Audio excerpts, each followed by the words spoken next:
Hello there you guys, welcome to one of my videos.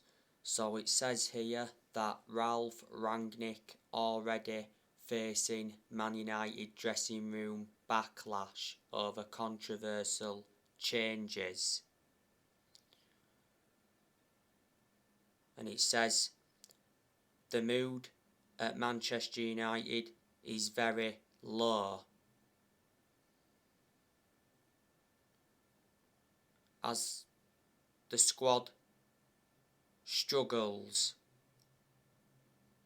with Rangnick's training change.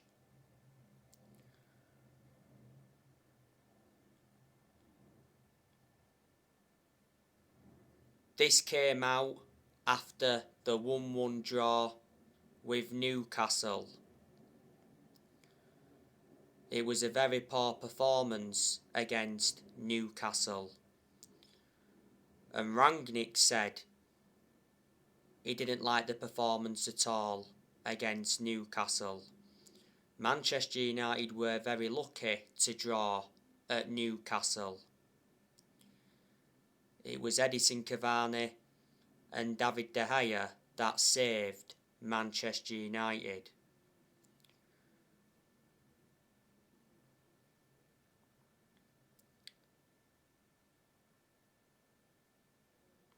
I gave Newcastle a lot of credit because I thought Newcastle played very well. Rangnick has been Manchester United's interim manager for a month. He's managed 5 games so far in all competitions. He's won 3 and he's drawn 2. So reflecting on that, he's unbeaten so far. So you can say that Rangnick has enjoyed a good start to his managerial career at Manchester United. Rangnick is Manchester United's interim manager until the end of the season. Then it did mention after that he will continue in a consultancy role for a further 2 years. There again, Rangnick's been warned he could lose the consultancy role if he fails to get Manchester United into the Champions League.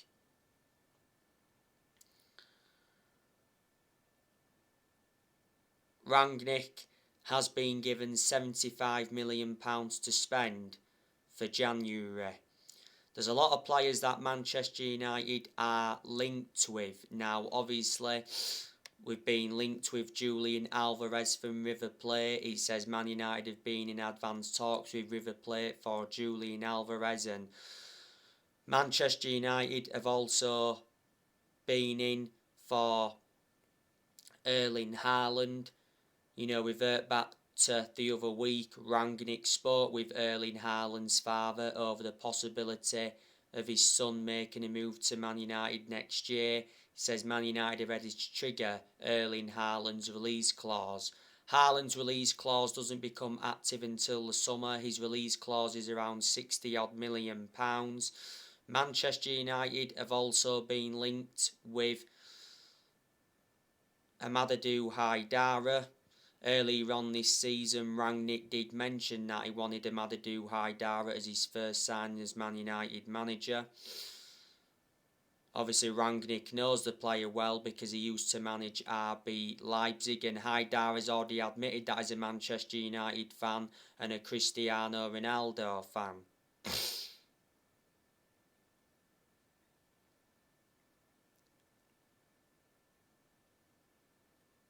He has a £33 million release clause. Recently, Manchester United were linked with Florian Wirtz from Bayer Leverkusen. He's rated as £60 million. Well, it's said that Rangnick's eyeing 4 German wonder kids. Rangnick also admires Declan Rice and Jude Bellingham. We've been linked with Boubacar Kamara in recent weeks, and in recent weeks Man United have been linked with Antonio Rudiger and Frankie de Jong. We're expecting Manchester United to enjoy a quiet January transfer window. So we'll probably just end up making one signing. Romano's already said that Man United's main focus on new signings is the summer, not January. So in January, Man United will focus more on the outgoings than the incomings. Rangnick has brought 3 additions to Manchester United, because the other week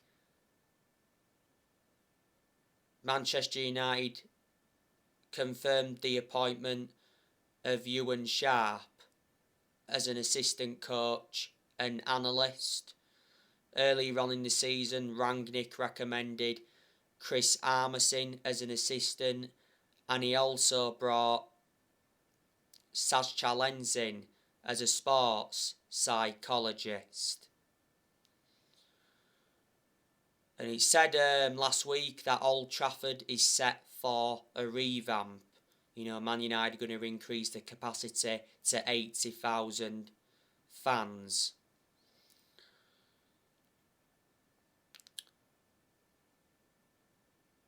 In the summer, Manchester United will appoint a permanent manager.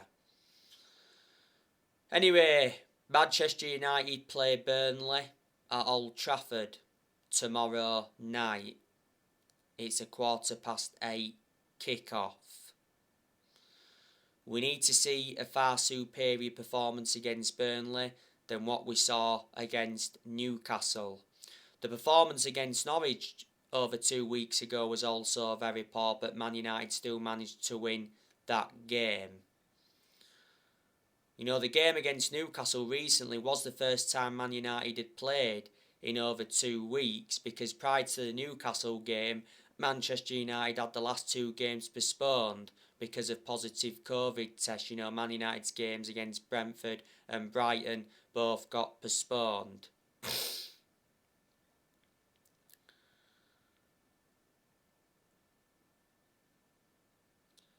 Bruno Fernandes will not be playing any part in this game against Burnley, as Bruno Fernandes is suspended. Bruno Fernandes got his 5th yellow card of the season against Newcastle. Bruno Fernandes was very, very poor against Newcastle. Victor Lindelof won't be playing any part in this game against Burnley, as he's got COVID. And Paul Pogba, he's still out with that muscle injury, but Pogba is very close to returning, which is good news from a Manchester United perspective. He has been a big miss, because if you revert back towards the start of the season, Pogba was in scintillating form. Pogba's got 7 assists so far in the league this season. He produced good performances for Man United in the last couple of months of last season, but at one point last season he was out with a thigh injury for a while.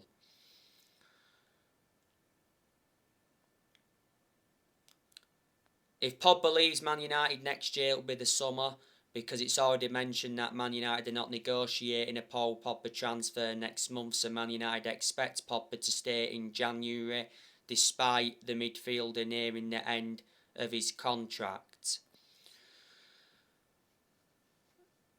I am expecting Manchester United to beat Burnley, because Burnley are enduring a poor season.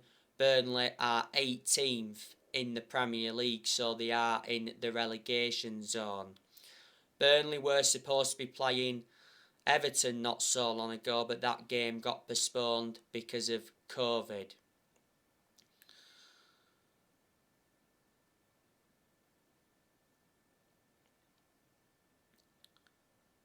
I do know quite a few of the players that Burnley have got. You know, Burnley have got some good players. Obviously, Burnley have got Vidra. He's definitely one of their key players. They've also got Jay Rodriguez. They've also got Chris Wood. Chris Wood is probably the best player that Burnley have got. Burnley got Chris Wood from Leeds. I think he's been far superior at Burnley than he was at Leeds. Burnley have also got Ashley Barnes. Ashley Barnes has been out with injury. Ashley Barnes is definitely one of the key players that Burnley have got. Not too sure if Barnes is going to be playing in this game. Burnley have also got Aaron Lennon. Aaron Lennon is a former Tottenham, Everton and Leeds player. Burnley have also got Ashley Westwood. I think he's a midfielder, he's good. They've also got Josh Brownhill. They've got Jack Cork. Burnley have also got Goodmanson.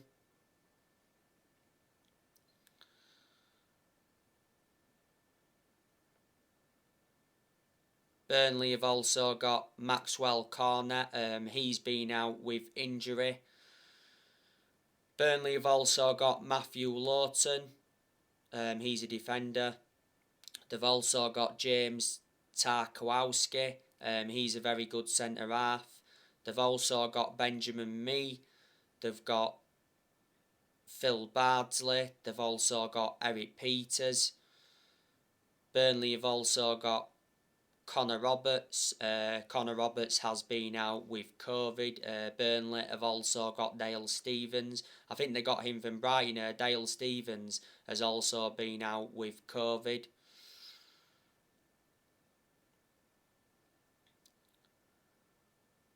So there you go. And the goalkeepers that Burnley have got, they've got Nick Pope, Wayne Hennessy and Will Norris.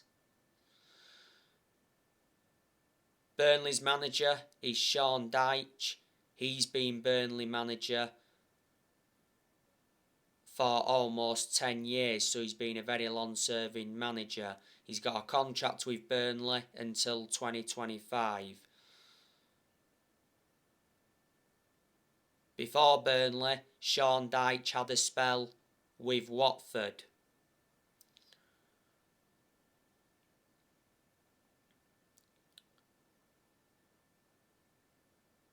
This fixture at Old Trafford last season was 3-1 to Manchester United. Man United won at Turf Moor last season 1-0. Burnley's last win at Old Trafford was back in January 2020. It was 2-0. So obviously this game against Burnley is Manchester United's final game of 2021. Manchester United's first game of 2022 is Wolves.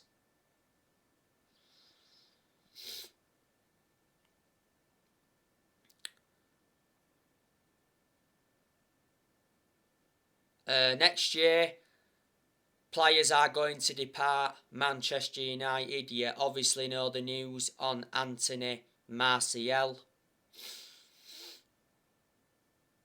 He said yesterday that Manchester United rejected a loan offer from Sevilla for Anthony Martial.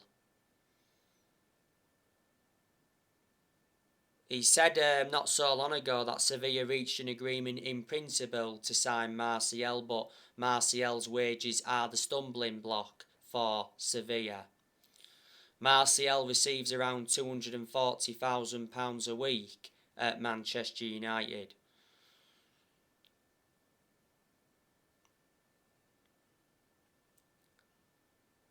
Prior to the Newcastle game, he said Anthony Martial wants to leave Manchester United. Rangnick confirmed that. Revert back to last Wednesday, Martial held talks with Ralph Rangnick over his future, and earlier on this month, Anthony Martial's agent confirmed that Anthony Martial wants to leave Man United in January. Martial is demanding more game time. He's getting nowhere near enough game time at Manchester United. Martial's no longer good enough to represent the club. He did alright last season, but I think the best season he enjoyed at Man United was his debut season under Louis van Gaal. Martial has been a Manchester United player for 7 years. He's got 2.5 years left on his contract. Martial has scored 79 goals in 268 games in all competitions. Manchester United paid an initial fee of $36 million for Martial from Monaco back in 2015. Edison Cavani, he will also leave Manchester United next year. If he doesn't leave next month, he will leave in the summer.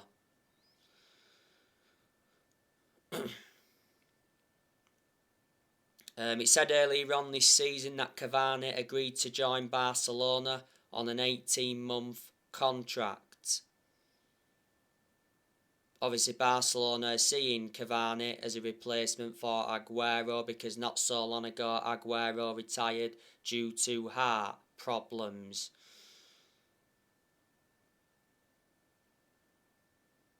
Juventus have been in for Cavani as well, and Cavani earlier on in the season rejected a move to Boca Juniors. Cavani's contract at Man United expires in the summer. Should Man United let him go next year? Because Cavani's made an impact since he's come in. Cavani recently saved Man United against Newcastle because he came off the bench and scored the equalising goal. Yeah, his goal was fortuitous. Cavani, though, initially lost his place in the team with the club re-signing Ronaldo last summer.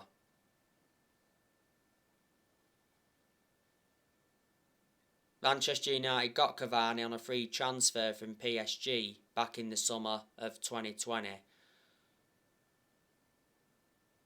Cavani has got a good pedigree behind him because look at the amount of silverware he won when he was at PSG. Not only that, he was a long-serving player when he was at PSG. Jesse Lingard, he's leaving in the summer because it's already said that Jesse Lingard will stay at Manchester United in January to fight for his place under Ralph Rangnick.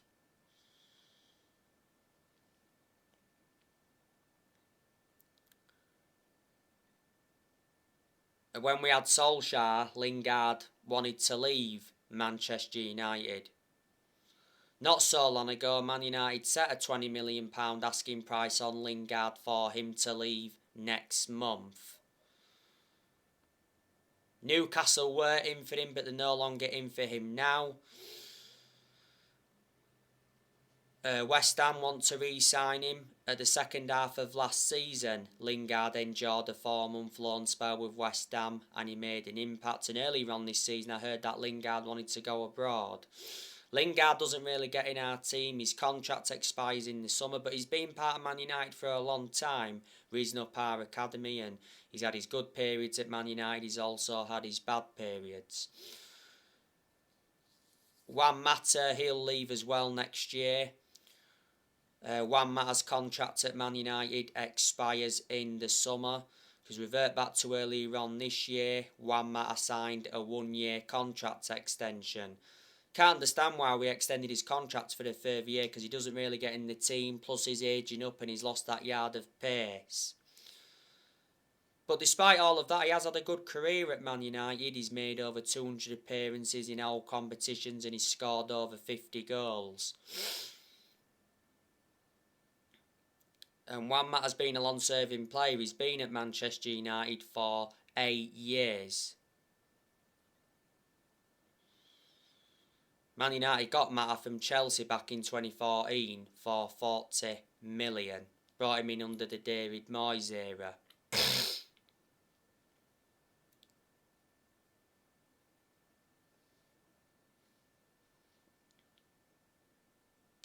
Donny van der Beek, I think he'll leave in the summer because earlier on this season it said Van der Beek will not be allowed to leave Manchester United in January as Van der Beek is valued by Ralph Rangnick. Van der Beek will play in this game against Burnley tomorrow night as Bruno Fernandes is not available. Van der Beek needs to get more opportunities at Man United because he is a good player.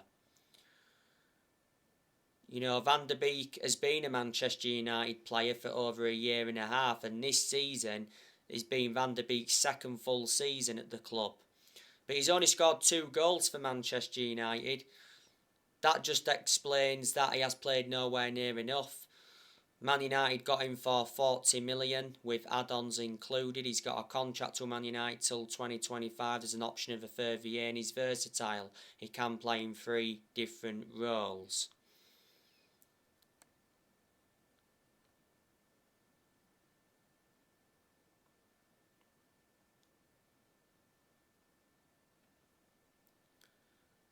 Matic, Manchester United will also offload him next year.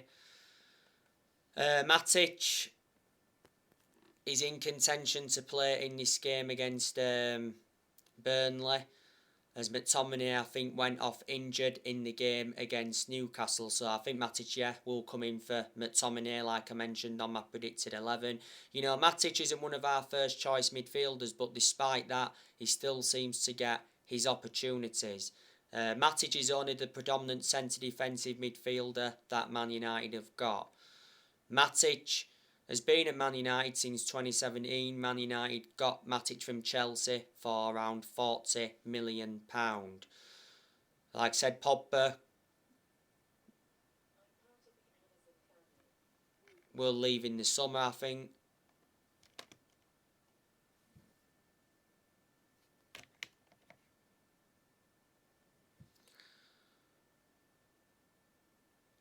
Jones and Bailly, I think they're also leaving Man United next year. Tellez could leave next year. Manchester United will also loan Amad Diallo out. And you know the news on Henderson earlier on in the season. Fabrizio Romano said that Dean Henderson wants to leave Manchester United in January to get more game time.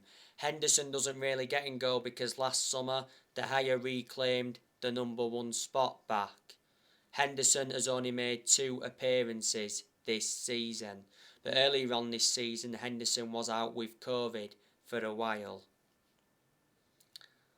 So there you go.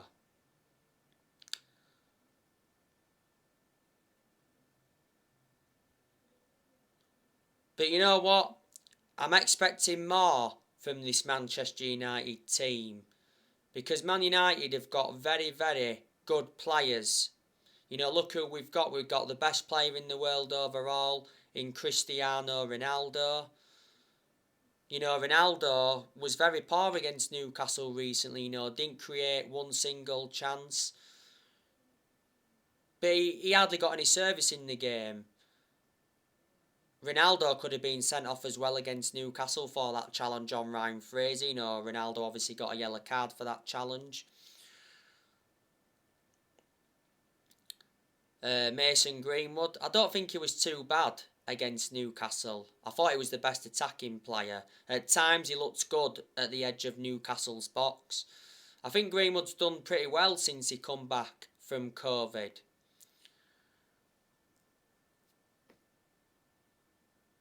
You know, revert back to 2019, Man United offered Greenwood a life-changing amount of money for him to leave. Earlier on in the season, Greenwood did mention that he was upset that Ronaldo always starts. Greenwood made his senior debut for Man United back in 2019. He's been a United player since the age of 7, so he's been part of the club for a long time, and last season Greenwood signed a new 4-year contract.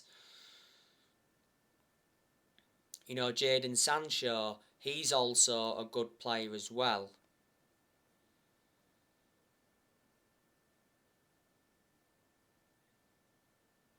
But he's done nowhere near as well at Manchester United as a lot of United fans and that expected.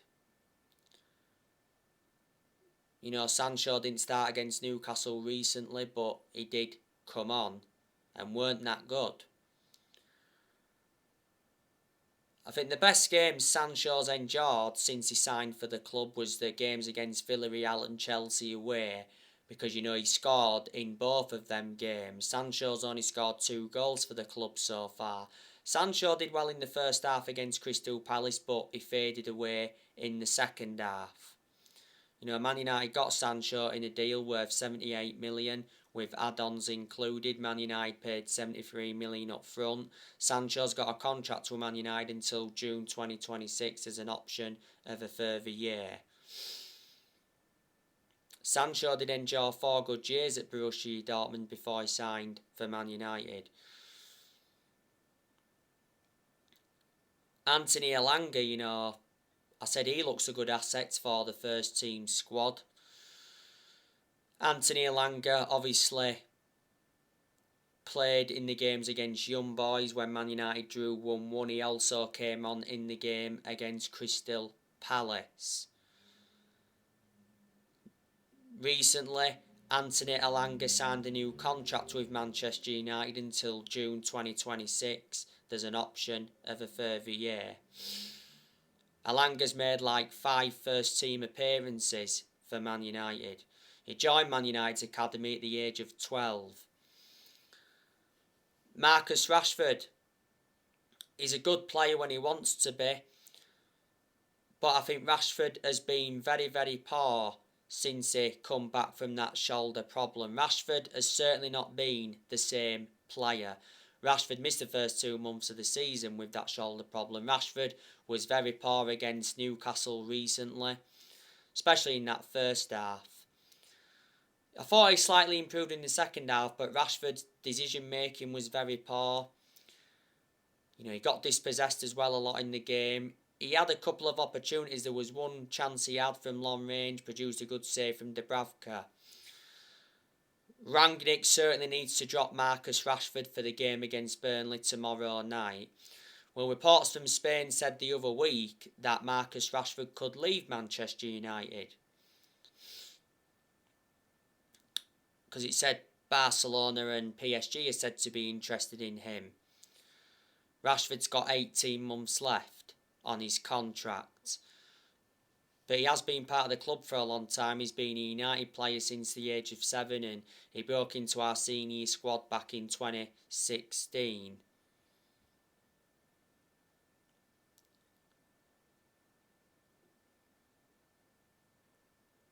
Edinson Cavani, also a good player.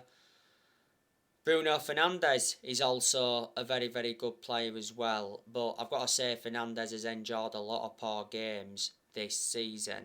And I'm shocked in that aspect, because last season Bruno Fernandes was superb. But Fernandes is one of the best players we've got, and he's one of the best signings we've made since Ferguson retired. You've also got Donny van der Beek. That's a good player, but like I've already mentioned, haven't had a great deal of a perception on him at Man United, because he hasn't been given the opportunities as we all expected him to get.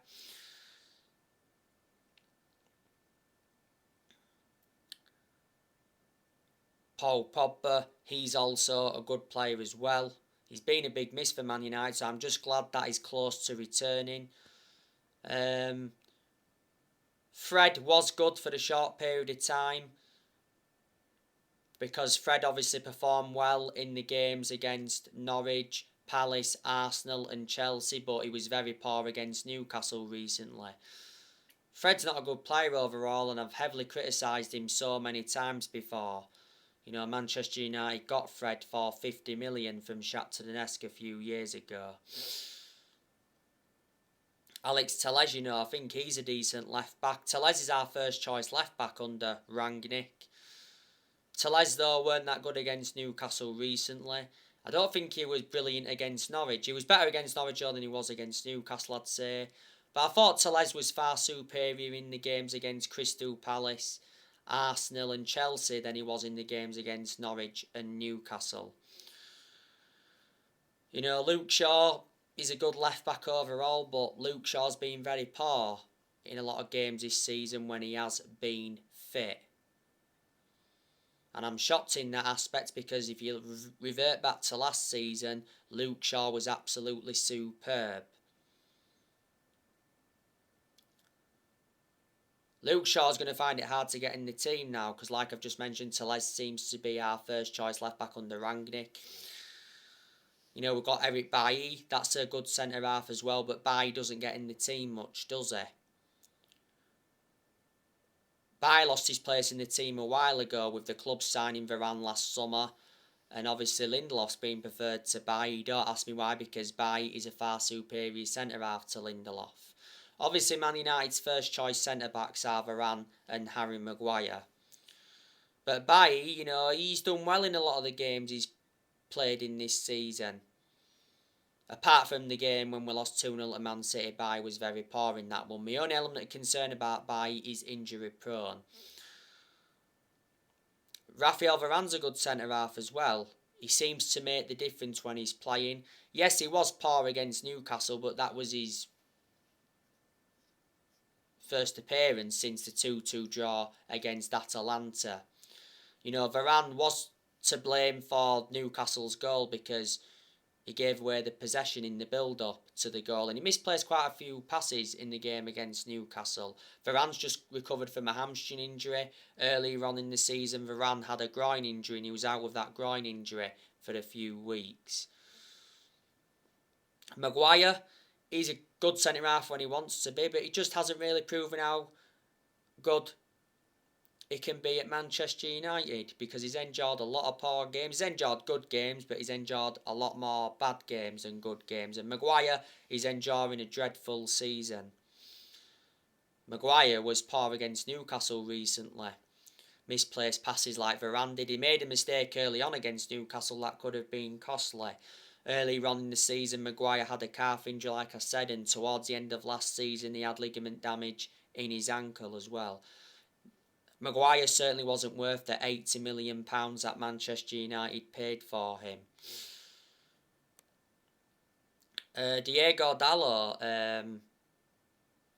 has done well in a few games under Rangnick. He's our first choice right back under Rangnick. Dalot weren't that good though against Newcastle. He struggled against Saint Maximin.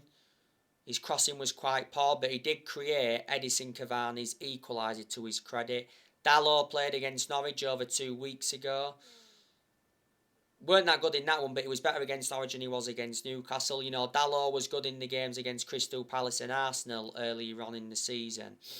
And Wan-Bissaka knows a good right back defensively, but the attacking side of his game is not so good. Bissaka's endured a couple of injuries this season. Not so long ago, Bissaka got banned from driving for 6 months and he got fined £31,500.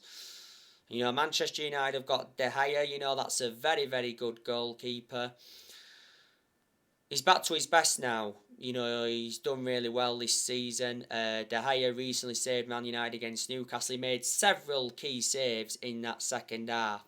The best save he made was from Almiron towards the end. And Man United have also got Dean Henderson, that's a good goalkeeper as well. So yeah, you know, we have got a good squad.